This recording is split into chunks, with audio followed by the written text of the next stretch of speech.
Módulos 17 e 18. Combustíveis fósseis. A energia. A definição física de energia é a capacidade para se realizar trabalho. Conforme o ser humano desenvolveu seu conhecimento, ele passou a descobrir uma série de recursos que poderiam ser utilizados para obter energia. Chamamos esses recursos de fontes de energia, que podem ser classificadas em dois grupos diferentes. As renováveis, que são aquelas que não se esgotam, como por exemplo a energia solar, muscular, da biomassa, a eólica e a hidráulica, o que não quer dizer que elas não sejam poluentes. Um exemplo é a energia hidrelétrica, que apesar de não liberar substâncias nocivas diretamente em sua produção, tem como um de seus impactos o desmatamento para uma área de represa. Temos também as fontes de energia não renováveis, que são aquelas passíveis de esgotamento, que não podem ser repostas em tempo suficiente, como por exemplo o urânio, o carvão mineral, o petróleo e o gás natural. Seu uso pode causar impactos sérios ao meio ambiente, como a poluição do ar. Os combustíveis fósseis. O carvão mineral é uma fonte de energia com uma importância histórica muito grande, porque foi muito utilizado na primeira Revolução Industrial, durante o século XVIII. É ainda hoje uma das fontes mais utilizadas no planeta, sendo a base da geração de energia termoelétrica.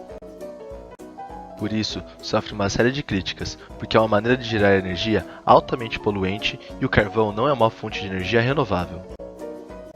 Não renovável porque é uma rocha sedimentar, formada a partir da compactação de uma massa vegetal lenhosa depositada no ambiente sem oxigênio ao longo de milhares de anos. Ele pode ser classificado em 4 tipos, de acordo com a sua composição. A turfa, que tem 60% de carbono em sua composição, o lignito, que tem 70% de carbono, a hulha, que tem 80%, e o antracito, que tem 99% de carbono em sua composição. Outro combustível fóssil importante é o petróleo, formado a partir do soterramento de matéria orgânica na presença de sedimentos marinhos ou lacustres, principalmente algas. A grande diferença na formação do petróleo e do gás natural para o carvão é a matéria-prima envolvida. Enquanto o carvão é formado a partir da matéria lenhosa, o petróleo e o gás natural são formados pela sedimentação de algas. Outro detalhe importante é que para a exploração de petróleo ser rentável é necessário que hajam algumas condições, sendo a primeira delas a existência de uma rocha geradora formada por sedimentos depositados com matéria orgânica. Também é preciso condições químicas para a transformação da matéria orgânica em hidrocarbonetos, o que implica uma ação prolongada e branda de pressão e da temperatura. Por fim, ocorrência de processos migratórios que permitam a transferência do óleo para uma rocha reservadora, com boa porosidade e permeabilidade. Uma das grandes vantagens do petróleo é que ele possui um fácil transporte e é relativamente abundante, sendo que as maior parte das reservas estão no Oriente Médio, uma região instável e marcada por conflitos.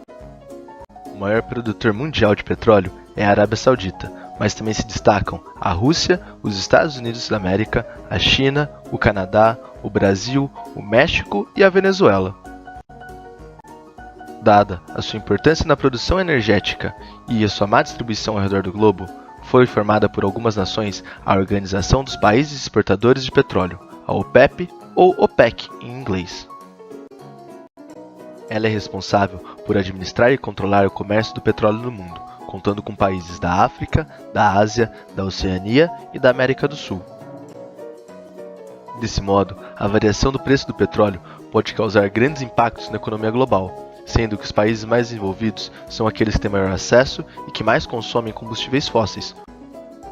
Seu uso também tem sido muito criticado, pelos mesmos motivos do carvão mineral, ou seja, libera gases poluentes na atmosfera e é um recurso não renovável.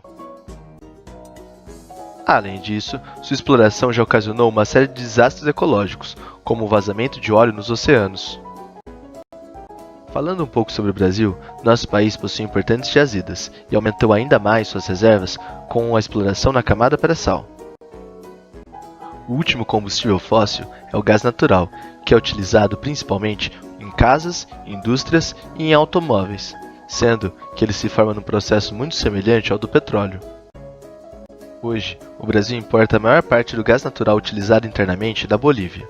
No entanto, reservas recentemente descobertas na faixa litorânea podem levar o nosso país à autossuficiência. Um tipo de gás natural que tem sido amplamente pesquisado nos dias de hoje é o gás de xisto. O motivo é a busca por reduzir a dependência do petróleo do Oriente Médio. Logo, foram desenvolvidas pesquisas para buscar fontes alternativas de energia. Deste modo, sua exploração é relativamente recente, sendo um gás muito acessível e barato. Por esses motivos, é possível que seu uso desestimule a pesquisa com fontes de energia limpa, como a energia eólica, a solar e a biomassa. Além disso, sua extração envolve a injeção de uma mistura de água, sal, ácidos e chumbo no subsolo, o que, segundo ambientalistas, poderiam contaminar os lençóis freáticos.